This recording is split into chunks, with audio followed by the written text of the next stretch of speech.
Ang bata sa Diplomat Hotel. Tahimik ang umaga nang makarating kami sa Baguio. Nasa sasakyan kaming pamilya.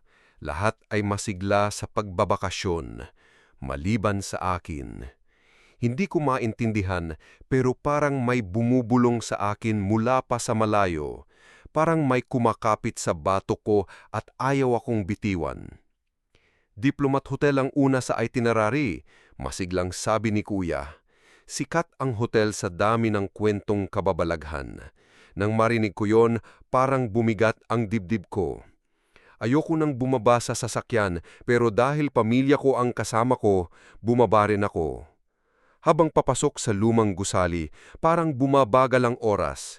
Ang mga pader ay basag-basag, ang amoy ay amoy lumot at alimuom.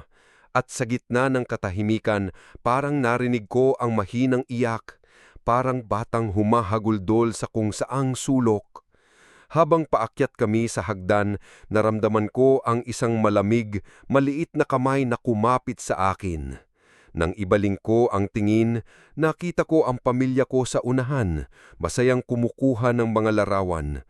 Walang katabi sa likuran ko, pero ramdam ko ang mga daliri. Parang sa isang batang babae. Nang mas lalo ko itong damhin, parang bumigat ang pagkakahawak, parang ayaw akong bitiwan.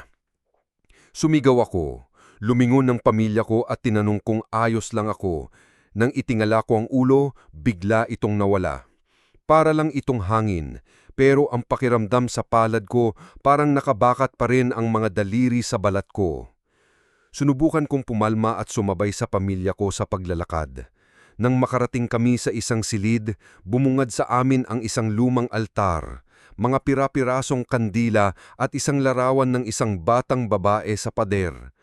Ang mga mata sa larawan parang nakatitig sa akin at sa isang iglap, naramdaman ko ulit ang malamig na mga daliri sa likod ng palad ko, pero ngayon parang humihigpit. Nagmadali kaming bumaba at nagpasyang umalis.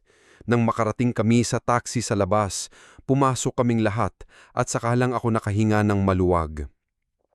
Pero nang bumaling ang driver sa salamin, nakita ko ang takot sa mukha niya. Hindi siya dapat sumama sa inyo. Ho, takang tanong ko. Yung batang babae sa likuran mo, hindi dapat umalis sa hotel. Bulong ng driver.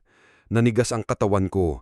Nang lumingon ako sa likod, nakita ko ang isang batang babae sa likod na upuan. Nakayuko, nakasuot ng lumang puting bestida, may luha sa mga mata. Nang kumurpak ako, bigla itong nawala.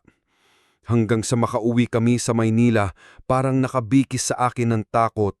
Pero ang nakakapangilabot, nang tingnan ko ang mga larawan sa Diplomat Hotel, sa bawat isa sa mga yun, nandoon ang isang batang babae sa likuran ko.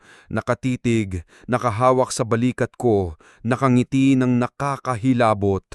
Hanggang ngayon, sa tuwing pipikit ako sa gabi, parang nararamdaman ko pa rin ang malamig na mga daliri sa aking palad. Parang naririnig ko pa rin ang mahinang bulong sa dilim. Isama mo ako.